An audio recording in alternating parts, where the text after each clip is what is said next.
whatever that is, your net worth. If you're not tracking that, then you don't even know where you're at. It's like playing a football game and not even looking at the scoreboard, right? You kind of need to know the score.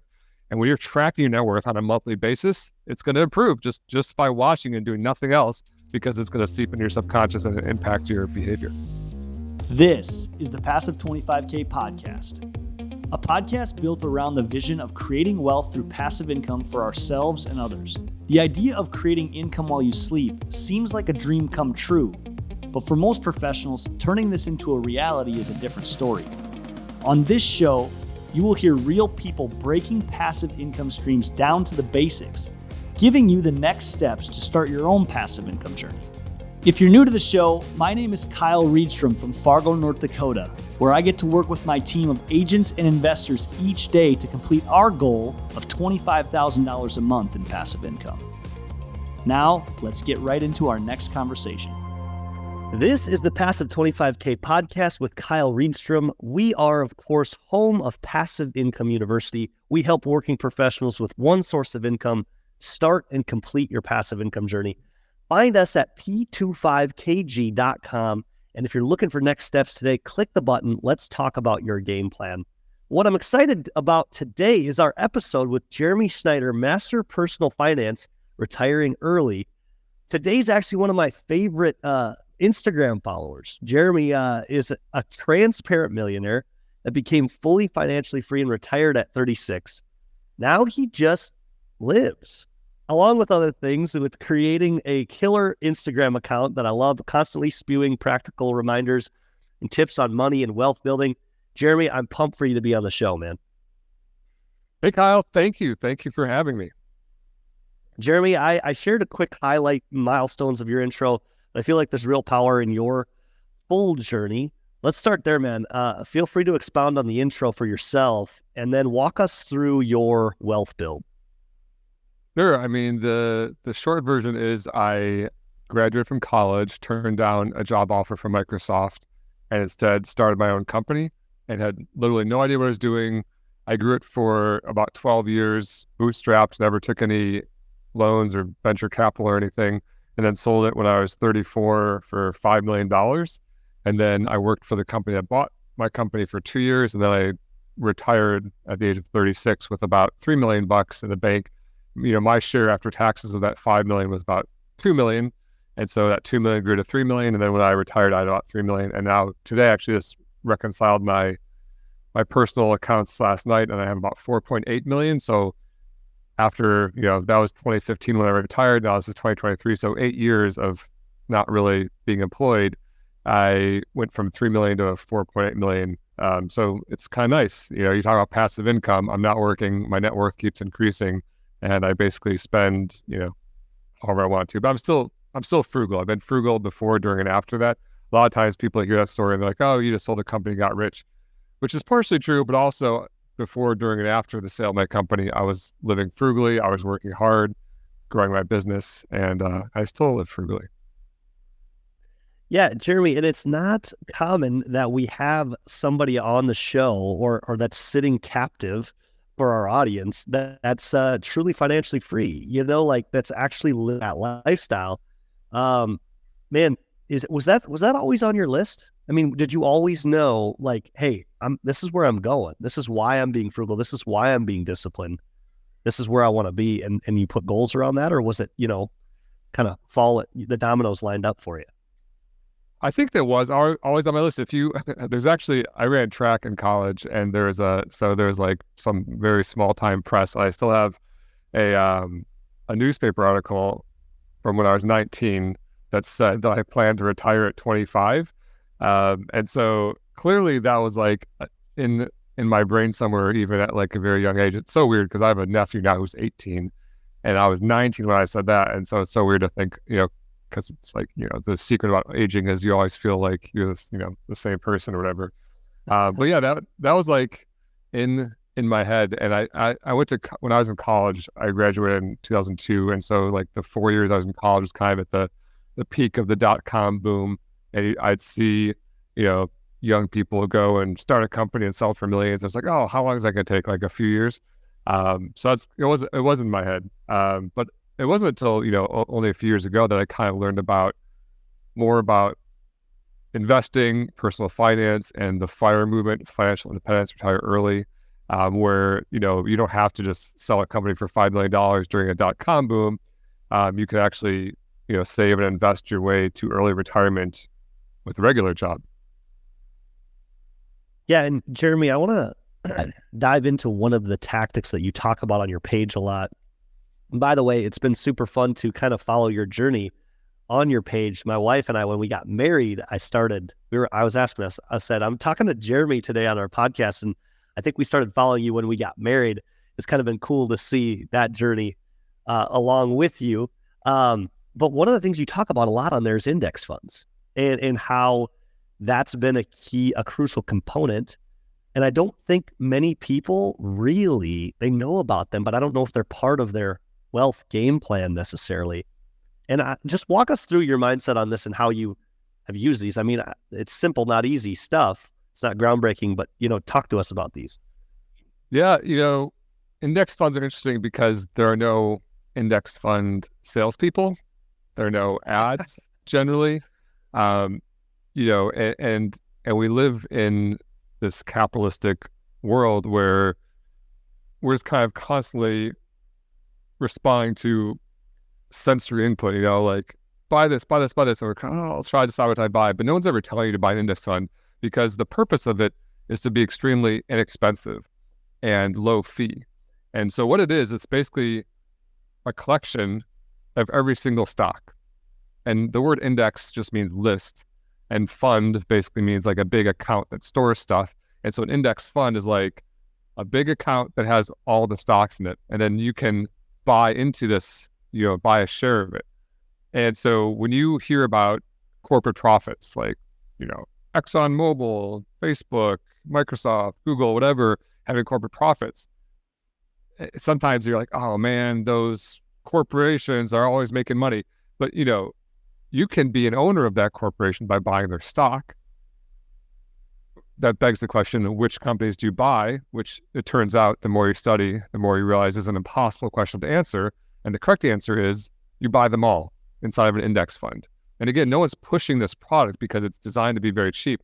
But, with me, my net worth of $4.8 million, about 3 million or so is in index funds. 1.1 million or so is in my house that I own without a mortgage. And what's that leave? The rest is in real estate or something like that. Real estate index funds are both good. I'm not here to take a side on that. I think you talk more about index or more about real estate on your podcast.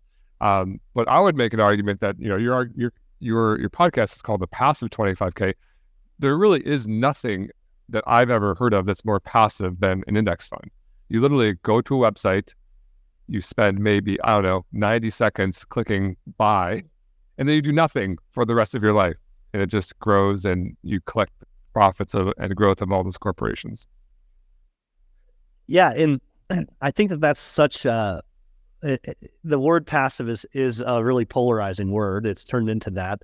And you're 100% it. You're 100% right on. The index funds, there's nothing more passive. I mean, syndications in real estate is a similar thing, but even is so accessible, so cheap for people. And you've used it as a huge tool to your wealth building. I mean,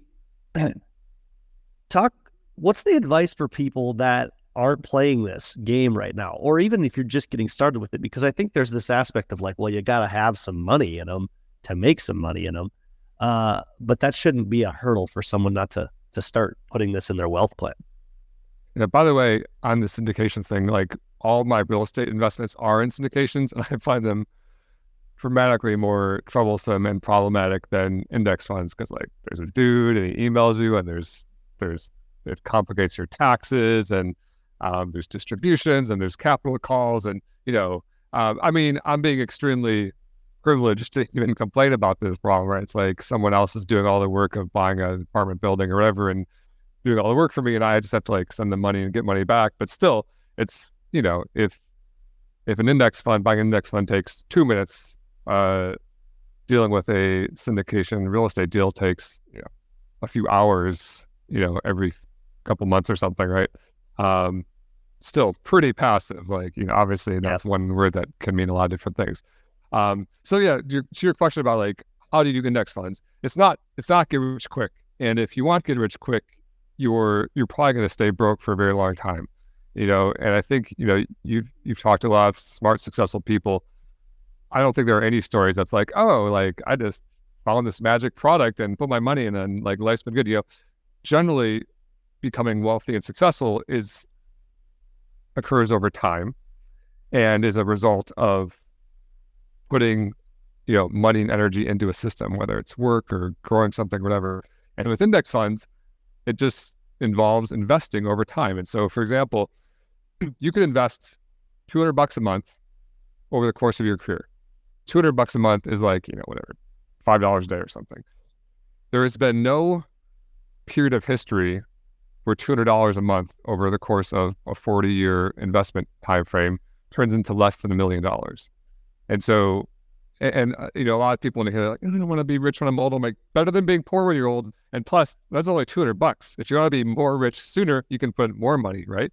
And $200 over the course of 40 years, I think is just $96,000, something like that. So, you over 10 extra money, and that's the worst it's ever performed. The average performance of $200 over 40 years is about $2 million. The average performance, and the best is well over $3 million, because the stock market has volatility built in, but over time it just goes up and up and up because it's the collection plate of all the growth of all these funds. So, people who are excited about getting rich quick hear that and they get a little bit deflated, but the reality is that's the start, right? $200 a month is a start. After a year, you're like, ooh, look at that. My money's making money. You get a promotion at work. You increase that 200 to 300 to 400. And then, 10, 15 years go by. You're like, oh, shit, I might have $800,000 in here. This is starting to be real money, like life-changing amount of money, where your friends who spent the last 10 or 15 years not doing this are still at zero, right? And 0 to 800,000 is like a very big difference. Yeah, and I hope our audience is catching this. What Jeremy's talking about is actually having predictability in this. And it's such a huge power if you're going to go down this journey of wealth building or creating passive income streams. Even if the predictability target is way out there, like, yes, the age in which you hit that number or that finish line number is now 52 or 62. Like you said, Jeremy, that's at least predictably and conservatively where you're going to be at 62. Now you know that. Now let's work backwards. Now let's beat the numbers. Now let's continue to tweak it and just continue to compete against it. So much of this comes from a couple of things that I really want to talk about with you, because I see it come through in a lot of your personal story, which is discipline and frugality.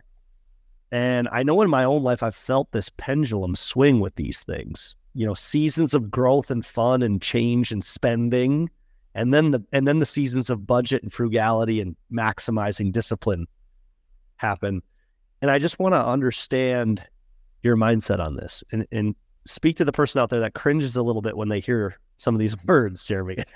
Yeah, I think there's this like misconception in pop culture that wealth is spending, and that rich, millionaires are spending and wealth is spending, but wealth, by definition, is what you have left over after you spend, right? So if you make $500,000 a year and you spend $500,000 a year, at the end of the year, you have zero, you're broke. And being broke is a very stressful way to live life. You're worried about if your income goes away, then what do you do? Then you're in real trouble. You're worried about taxes. You're worried about market volatility. You're worried about, the economy. You're worried about everything. Most millionaires are frugal. Most people who build wealth live dramatically below their means, because that is, it's grounding and it makes you feel better and safer and stronger and happier. And this isn't meant to say, don't spend money, don't live your life. Of course you do, but you just need to live below your means, right? If you're making $60,000 and you're like, I can't imagine living on $50,000, someone does, someone who makes $50,000 does. And if you can live on 50, making 60, and you invest $10,000 a year, now we're not talking about $200 a month. Now we're talking about $800 a month, or whatever that works out to. Now we're talking about, becoming a multi-millionaire in 40 years and a millionaire in some period of time less than that, right? And that's just making 60,000 a year. If you make 60,000 about 50,000 and then get a raise to 80,000, maybe you spend half that raise and invest half the raise. Now we're talking about investing, 25,000 a year. The numbers get crazy, and you can get so wealthy so fast if you're frugal. But if you go from making 60,000 a year and spending all of it to making 80,000 and spending all of it, your life's not going to change much. You're going to, I don't know, be buying more drinks at bars or something, but your wealth is going to dramatically change, which is you're going to stay broke. And so I think that if you're someone who wants to spend all your money, you have to remember that's going to keep you broke forever. Think about someone who makes a little bit less than you, live like they do, and then devote part of your increase in income to saving and investing in the future, and then you're going to be building a lot of wealth. Has a lot of this come naturally for you? Because you said this has kind of been part of your mantra, but there's got to be these moments where you've had the temptation that's out there, or you've slipped. It's not a life full of just discipline and Cheerios and water. It's like, are there things in your life that you're spending on dramatically or really enjoying, and then things that are just massively cut out of your life, like different topics, categories of spending? Yeah, I think the big things, if you're working on like a smaller income, the big things are the things you should focus on first, like housing, car, and food. Maybe those are the three that can really make or break a budget. And so getting a cheaper house, getting a cheaper car. For me, I think my parents were frugal, so I have some natural frugality. I definitely splurged. I was driving a 2016 Mazda CX-5 up until like 2 months ago, and then I just bought a new Tesla. And so for the first time in my life, I never bought a new car until I was a millionaire. And then my first new car was that Mazda, which I drove for 7 or 8 years. And then I bought this Tesla. And so I have been pretty frugal with cars, but I finally broke down and bought one. But still, like, as a percent of my net worth, the Tesla's actually, I think, the smallest, like the cheapest car I've ever bought.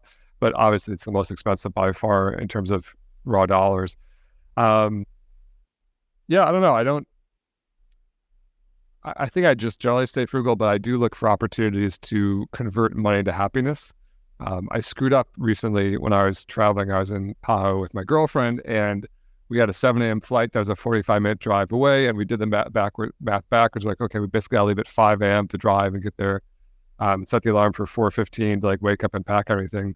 I set the alarm for 4:15 p.m. by mistake, 100% on me, 100% my fault. We woke up at 5:50, and we couldn't even get to the airport at that time, much less make the flight or whatever. So, and we had to get back to town, and so I was frantically called Southwest, and they switched me to a different airport that we were driving the other direction. And we get in this rental car and drive the wrong way, and calling the rental car company, all this stuff. And I'm like, whatever, need to get back, and I'm just not going to worry about the cost. It ended up only cost me about $200 to switch the rental car and all that stuff.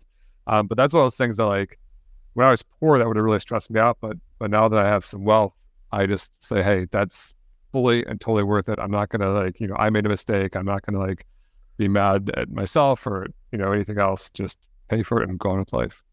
Yeah, and that type of stuff is going to happen in life, right? And then it's hopefully not self-inflicting those wounds, but you could consider that one flipping the AM PM. But classic mistake. Yeah, no kidding. I mean, realistically, just to kind of walk through the numbers you said you have about $3 million in index funds. And would you say that's a majority of the income, the disposable income you're using for, your monthly lifestyle, correct? Yeah. So, your podcast is called 25K Income, and index funds are interesting because they don't kick off a ton of income.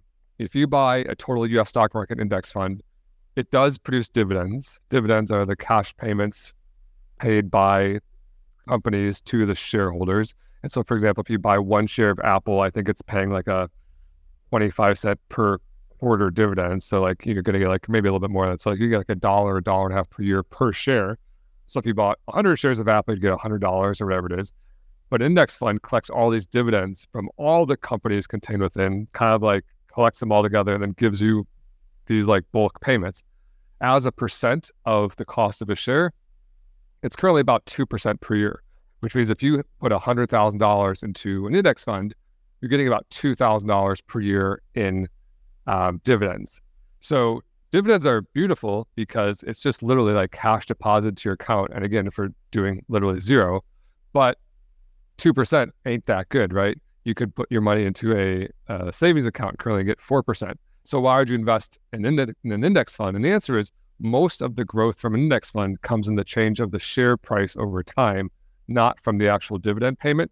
So if you look historically at an index fund over the last 100 years or so, it returns about 10% per year in total growth. So 2% of that growth comes from dividends and 8% comes from growth in the share price. And so if you want to live passively on index funds, basically you put a whole bunch of money in, whether it's a little bit at a time, let it grow over time, or all at once, whatever it is. And then you can basically consider what's called the safe withdrawal rate. The safe withdrawal rate is how much money you can take out in total and live off of it and not really put the principal at risk of going to zero. And one kind of generic rule of thumb for the safe withdrawal rate is 4%. So you can put, all this money in index fund, have it grow at 10% plus volatility, plus inflation, all that stuff, and take out 4% and even adjust your 4% for inflation as time goes on. So if we do that math, $25,000 a month times 12 months a year is $300,000, how much you want in passive income. And so to get $300,000 in passive income from the 4% rule, you need $7.5 million in index funds, which is a ton of money. But again, not crazy. We said $200 a month gets you to $2 million on average. So $800 a month would get you to about there on average over a long period of time. But again, like you said, I like what you said is just start, get some traction, and then start saying, okay, how much earlier can you get that from that 40 years? Start putting more in. So my $300,000 with that safe withdrawal rate is about $120,000 a year, which is $10,000 a month. I don't spend nearly that much to live. I spend about $6,000 per month or something. But yeah, it's pretty darn passive. Yeah, and I love that you worked that math backwards. I was going to tee you up for that anyway, Jeremy. So thank you for doing that. And I think that's the exercise here for anybody listening. Like, hey, if we're talking index funds, we're talking this, the dividends 2, total growth is 10. We're talking safe withdrawal rate that you can take away from your principal of your index fund, use as, your disposable income. What's that number for you? If it's not $300,000 a year, maybe you're just looking at your break even for your job. That's $45,000 a year. What's that number? Figure that out. That's an amazing target. And then working backwards and saying, okay, how much a month could I do at what age with the time factor? I think this is kind of a fun exercise. Yeah, what you described is kind of what's called like the FIRE movement, and FIRE stands for Financial Independence, Retire Early. And just this kind of idea that you don't need to work until you die. I think that there's just this idea in pop culture that you are supposed to work until you're 65 or 70 or whatever it is, and hope the government kind of like covers you after that. But in reality, if you get enough money invested and have that investment kick off, whether it's like cash flow income like from real estate or a safe withdrawal rate from an index fund, you can retire early. And there's different ways to look at it. There's like lean financial independence, where it's like, okay, just maybe you need $40,000 just to pay your bare minimum expenses. 40,000 times 25 is, what is that like? Sometimes my math is pretty good. I'm gonna do something not good. $1 million. I should know that one. Yeah. So if you could get $1 million invested, then that $1 million can like cover your $40,000 a year living plus inflation indefinitely. Yeah. There's FATFI, which is like, okay, FATFI, I think is kind of what your whole podcast is about. It's like $25,000 a month is a ton of money, and you can, other than like buying islands and private jets and stuff, like it's hard to really imagine what $25,000 a month isn't going to buy. You're flying first class, you're staying in luxury resorts, whatever. To get $25,000 a month, we said that's your $7.5 million number, right? That would be considered like FATFI. There's also like barista-fi, where it's like, hey, maybe you don't want to work this job you hate, but working at a Starbucks for $20,000 a year or something is really fun and enjoyable. So you really only need to replace the other $20,000 a year of your income. And so maybe you can get that with like $500,000. So if you work in corporate America for, who knows, maybe 3 or 4 or 5 years, you might get $500,000 in savings invested. Then you can go work, on your passion project instead of having to like slave away in corporate America. There's a lot of different ways to think about using this investing to basically support your desired lifestyle. Yeah, that's cool to hear the different ways. And I hope that opens people's minds up. And so many people that are listening and having these thoughts, these long-term vision thoughts, are interested in solving the money problem. And the cool part about that is if you solve it, the generation after you, not to say that it's just going to be gifted, but like think of the generation before you has this index fund at 7.5 or even 1, it's still there, and it's still creating and it's still growing. And I think that that's the power here. I think when people get frustrated about long-term thinking, it's like, man, when you start thinking about if you have kids or generations beyond you or having something that lives beyond you in a financial sense, this is a super cool way. Jeremy, you essentially solved this. Now you just have to plan so you don't have spoiled brats or anything that are inheriting anything, right? But that's a whole different conversation, Yeah. But how cool. The book Millionaire Next Door is a really good one because it kind of talks about the concepts of like frugality and building wealth. And it also talks about how people who are big spenders often tend to have the spoiled brats. And, when you are just constantly spending every dollar you make and like taking care of everything for your kids, you're not really instilling the concept of like building something and working for something and working towards something. You're just instilling the concept of daddy gives me everything and that's how my life operates. And then you're kind of setting them up for failure. And so in addition to being frugal and building wealth, having more physical, actual money to leave beyond your days, I think it also sets a tone to have your children be more successful rather than just, living off you and expecting everything to be a handout. Yeah, man. Yeah. Jeremy, we're going to take a quick break. When we come back, I really want to get into maybe some more of those tactical things you're using in the day-to-day, and just continue this conversation, Jeremy. We'll be right back with our episode on mastering personal finance and retiring early.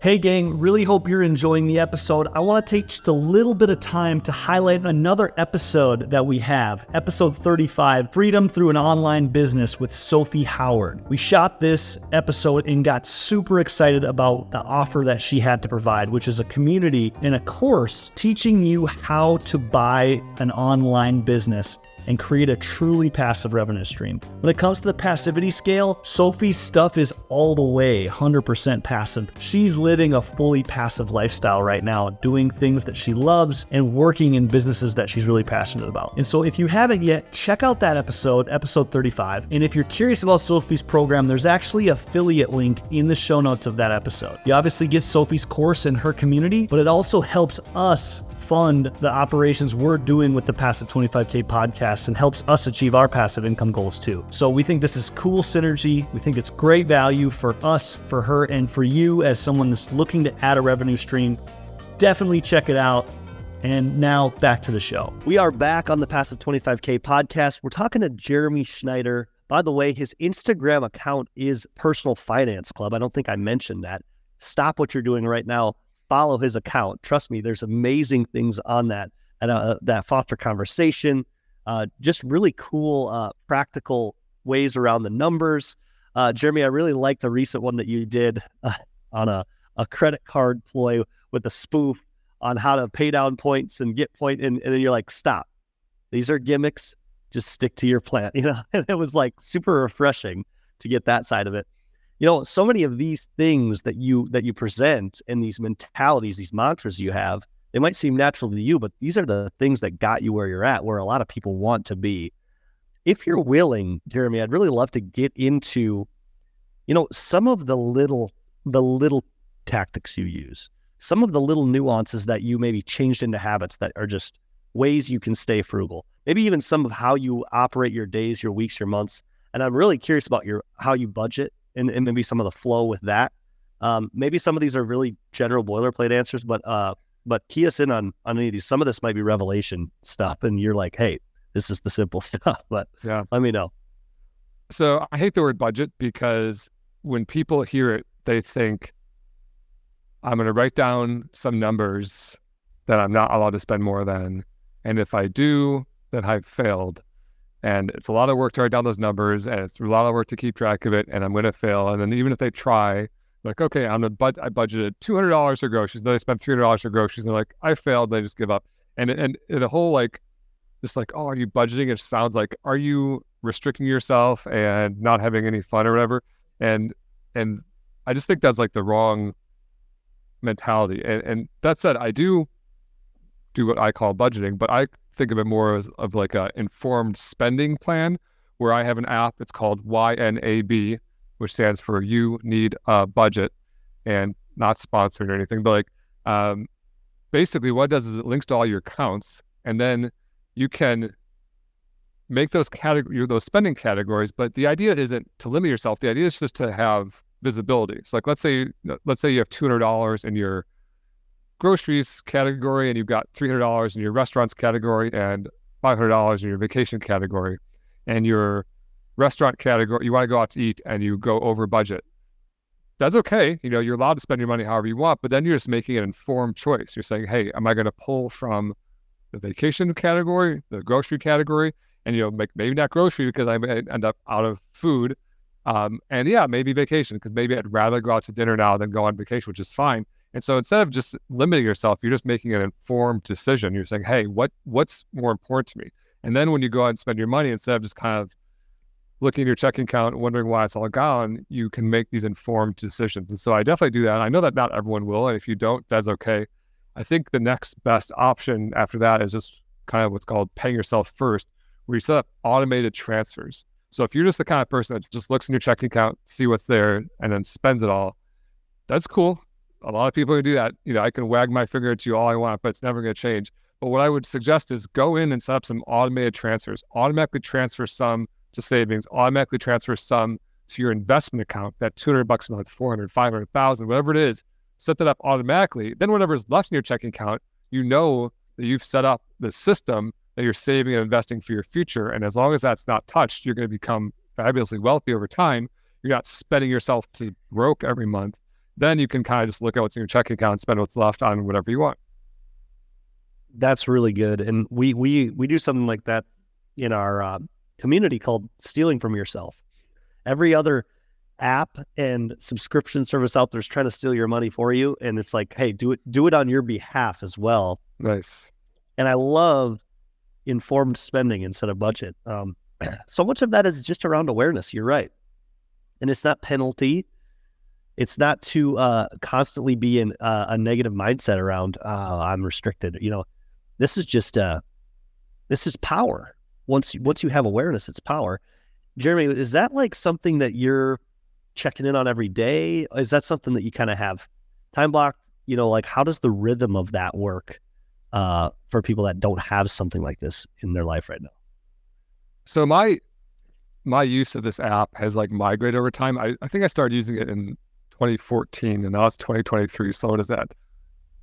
9 years. And for the first 5 or 6 years, like for a very long time, every single transaction I would ever make, if I put something on my credit card, debit card, any transaction in or out of my financial accounts, I would enter into this app. Excuse me, I was coughing. Maybe you can have it out, or maybe you can leave it in because people like to hear how the sausage is made.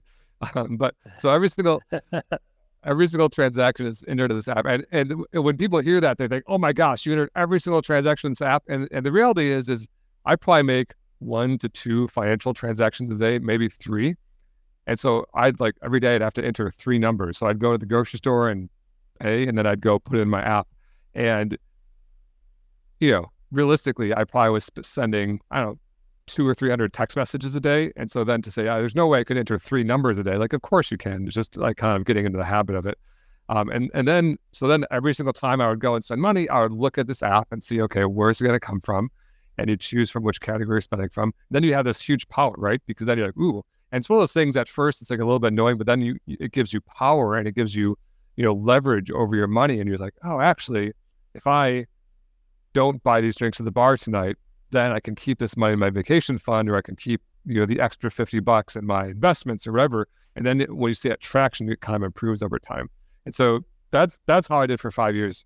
Realistically, now I just kind of am in the habit of it. I'm just used to how much I spend, and I'm spending so far below what I could afford to spend. It's not really that like necessary for me to check all the categories every month, but I do basically reconcile every single month. And so every single category, like if you ask me what my net worth is right now, I can tell you to the number, because every single financial account to my name is reconciled inside of this app. And so I have my checking, savings, investment accounts, credit cards, every single financial transaction is still in there. And so I am kind of tracking my net worth over time.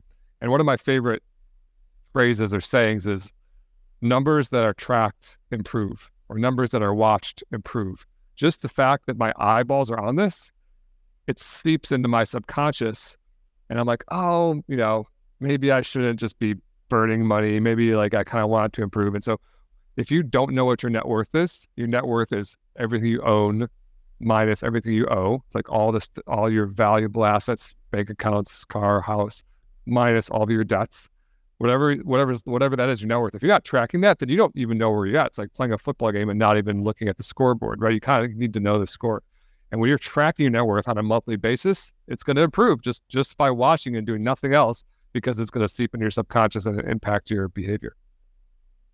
Yeah, and there you hit it. What you just described is this behavioral change that we're seeking. I think the things that you just said was profound in its own right, saying, hey, if you're trying to get to this next level, but you're auditing your behavior, and it's maybe not that awareness around this money, that's the first easy step. And we don't have to talk about $1 million index funds or what the returns are on that. We just need a quick behavioral change.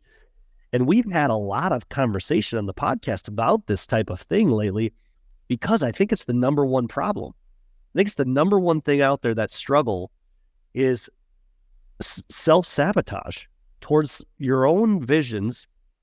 And a husband and wife get together and create an amazing vision, and then they just watch each other sabotage it. And not to mention, Jeremy, you mentioned paying yourself first, or the world, the financial world we live in, the systems out there. I'm not trying to be big conspiracy or anything like that, but they're designed to make you ignorant about how your money is being spent, to make it feel painless. I mean, and so we increasing the pain of purchase for ourselves is not, it feels abnormal, but that's just because we're walking downstream in some of this world that we live in. Yeah, no, I swear, like, people know way more about their credit card points than they know about their net worth. Like, you literally know more about this game that banks have set up to make themselves rich. Like, if you look at some of the biggest companies on the planet, they're like Visa, MasterCard, American Express, Chase, Citibank. And these companies have set up this game of points to encourage you to spend more. And, whenever I talk about this, people lose their mind. Like, no, you got to get the points. You're going to spend the money. Might as well get the points. Like, that's not lost on me. But why do you think the points are there? Do you think you're beating these numbers are worth trillions of dollars? Where do you think they're coming up with that money, right? Like, clearly it's a game set up to take advantage of people, right? And so if you're tracking your credit card points, which is like 2% of your spending, whatever, it's like this tiny little, almost infinitesimally irrelevant number, but you don't know your actual net worth, how much money you actually have, you are focusing dramatically on the wrong thing. You're focusing on trying to increase your spending to get 2% instead of actually looking at how much you have. And most Americans, that's exactly what they're doing. I want to let that one sink in. That's really good, man. That's really good. And Jeremy, you when it comes to credit cards, I just want a quick tidbit from you on that. You just said a little piece about that. Are you a guy that uses credit cards? Are you like the guy that's like, hey, get credit cards out of your life? That's just an advice tip. Like, where's your head at with this? I think credit cards are dangerous. If you are using one and you're accumulating debt and not paying it off in full, then you shouldn't be using one. If you are at least paying it off 100% in full every month, then I think you can use one, but you should still be very conscious of the fact that it's easier to spend money on a credit card, that the points are trying to trick you into spending more, that's seeping into your subconscious so you feel good about spending instead of feeling bad about spending. I mean, I felt that too. I go to a restaurant, you get the bill, you're like, it's $170. You're like, well, at least I get the points. No, that's like $3 or something. You can't feel good about getting $3 when you just spent $170. That makes no sense, right? It's just focusing on the wrong thing.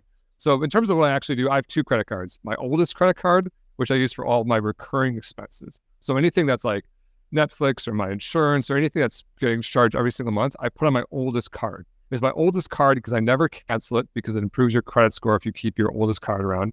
And then it's also my oldest card because if my other card gets stolen, I don't want to have to like go and retype my credit card number into 50 different websites with all my recurring payments. So I have my oldest card with all my recurring payments, and then I have my favorite card with my day-to-day spending, and that's it. And I think anything more complex than that, it's just, to me, there's diminishing returns. I know some people literally have like a folio with like pages of credit cards, like, oh, let's see, I'm buying gas on the west side of the street today when the humidity is over 60%. So I'm going to use this card. But if I'm buying groceries when the sun is facing south and the moon is facing north, then I use these cards. Like, okay, what are you possibly getting out of that? And again, there's some credit card fanatics out there who are like, no, I'm thrashing or whatever it's called. I'm getting all these sign-up bonuses, like whatever. I focus on other stuff. I focus on building businesses. I focus on building wealth. I focus on minimizing my expenses. That's going to move the needle, not playing the credit card game. And just like you said, man, what you focus on is going to improve. Numbers that are tracked improve.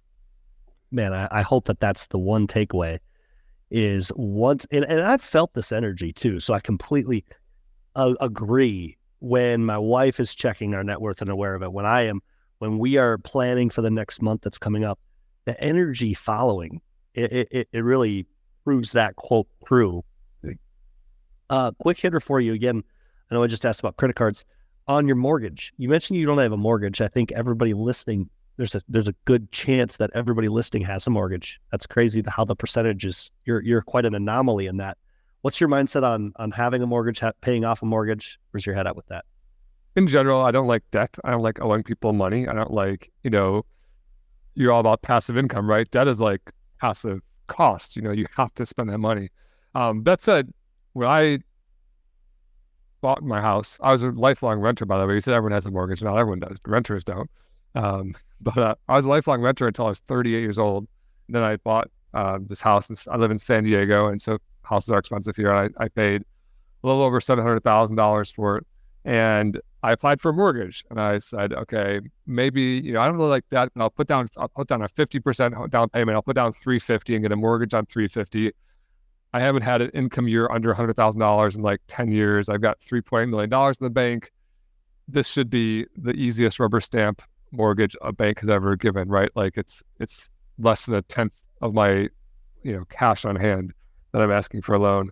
And I got denied for the mortgage. They wouldn't give me any loan. And the reason was because I didn't have a job. I was retired. I had business income, I had investment income, I had whatever, but I didn't have a W-2. And the bank system is just kind of set up to want you to be working away at a W-2 job, making payments for the rest of your life. And that's what they like, because that means they're getting payments, and they don't like people who can pay off the mortgage early or have, less common income.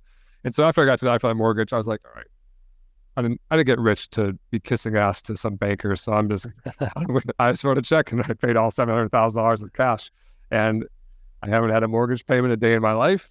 It's fine. I wake up and don't have to pay the mortgage. It's not bad. That is not what I expected to hear, but you're right. That's kind of funny that the bank has maybe a bucket of type that they want you to fit into, and you were just on the upper end of that bucket. They're like, we don't really need to give this guy money. He might be giving it back too soon. Jeremy, I want to talk about your Instagram channel. I really think there's a lot of power in it. It feels like something that you're very intentional with, putting out a lot of value. And I want to start by having you talk about the giving aspect. I really love that you've infused in there. And I mean, I'll say this how it is. Essentially, you're kind of Instagram famous because of the amount of followers you have. Like, I don't know if that was ever part of your plan or what, but yeah, talk to us about that a little bit. Thanks, man. No one ever asked about the giving, and I feel like that's like a great part of this. But yeah, so when I quit my job, I did nothing for a year. I did what everyone thought that they were supposed to. I did what I thought that we were supposed to do. I traveled, played video games, I hung out with friends, and for sure that's fun. Like, it's every day is a weekend. But if every day is a weekend for a year, at least in my experience, you start to lose purpose, and I really thrive on having some tension in my life, like building something, working towards something, goals. Like, we all feel like we want this like hedonistic, finish line where it's like, oh, I've made it now. It's just going to be all fun. But, I think that doesn't actually bring joy to humans. I think making progress and building something and all that brings joy. And so after a year of doing nothing, I felt like I was missing that. And so I had a girlfriend at the time ask me, like, basically, what do you want to be when you grow up? And the thing that I'm passionate about is personal finance and investing and helping people learn about money, same as you, just like talking about the stuff and like helping people kind of change their mindset and get out of debt and build wealth. And so I was like, I'd like to be, either a podcast host or have a show or something like that. And so I decided to start on social media and just start posting. And so at the beginning of 2019, I started posting one Instagram post per day. And I made a little goal of 50,000 followers in a year. I don't know why I pay up for that number. I was like, maybe if I really post good content for a year, I'll get 50,000 followers. It seemed like a huge number. I thought that if you ever got 50,000 followers, you were like famous and rich and all that stuff. And it actually took me, I failed at my goal, but I think I got there in like 54 weeks. It took just over a year, and I hit 50,000.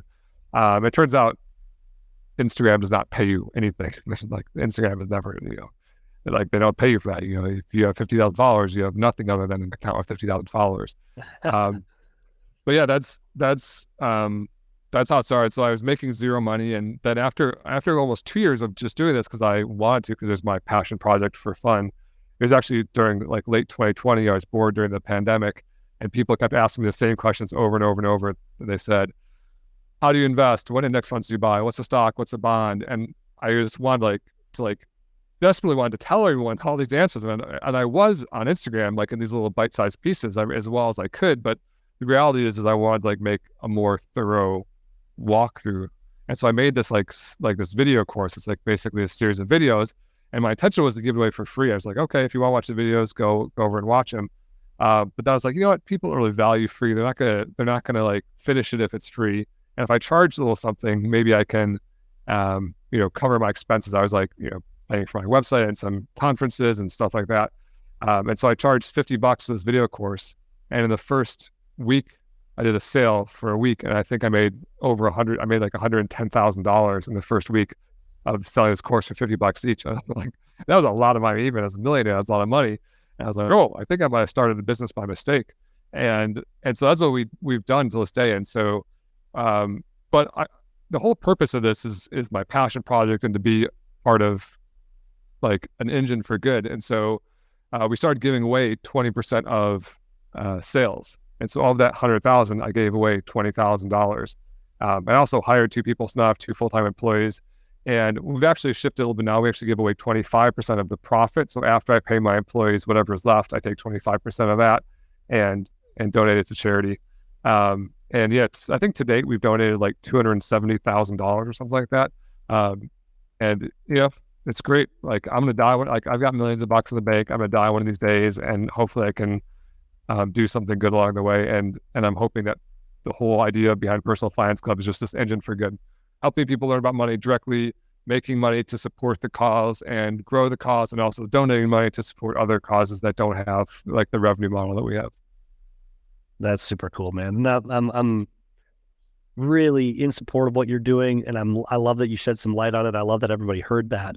What's next, man? Is there something next for the channel, or what's on your horizon? I'll just want to see where you're going. Well, I actually haven't cleared this with my co-founders, but I'm actually starting a new company. And so the whole retired at 36 thing is a little bit not true anymore because I'm working again, but it's really fun. And so, so for the last 4.5 years, I've been doing Personal Finance Club, but I still have tons of people who need individual help. They say, can you help look at my accounts and help me learn how to invest? And primarily my answer is, and always will be, you really need to understand the stuff yourself, because no one else will ever care about your money the same way that you care about your money. Financial advisors have an incentive or whatever.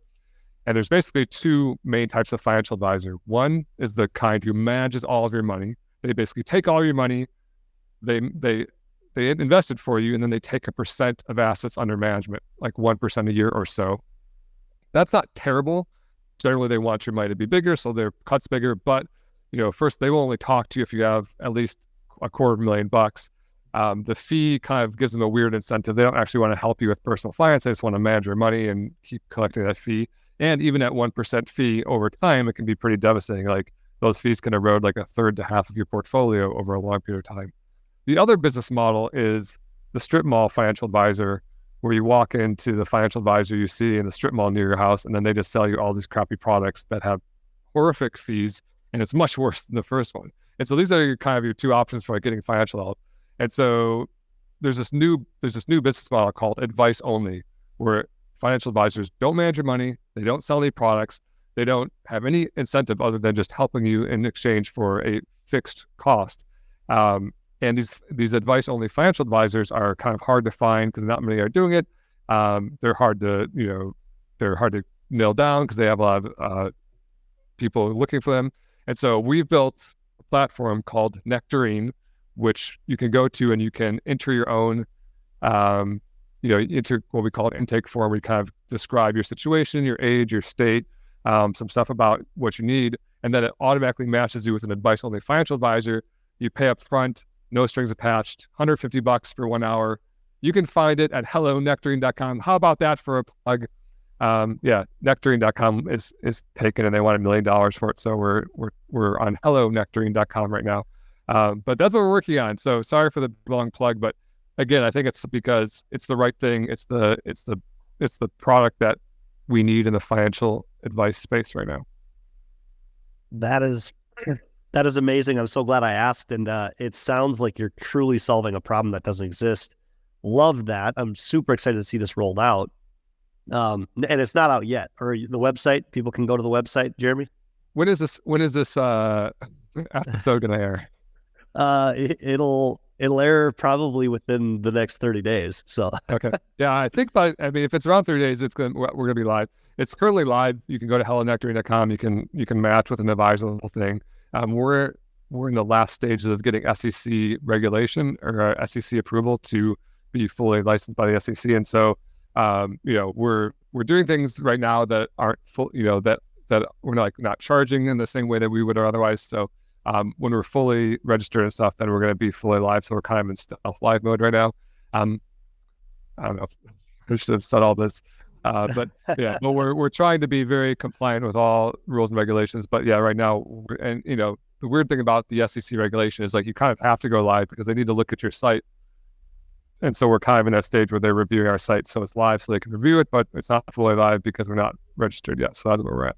Yes. Okay. Well, hey, you heard it here. hellonectarine.com is going to be a thing, but just don't blow them up right yet. Okay. Give them a little time. And another way to find Jeremy again is his Instagram profile. Amazing Personal Finance Club. Jeremy, this has been a pleasure having you on, man. You've done have done and are living the way many of us are envisioning and chasing. And thank you for taking the time to reach down and help us up the mountain a little faster, brother. We're truly grateful. Thank you for having me, Kyle. Like, you're doing great work. I love the podcast. And yeah, it's been a pleasure.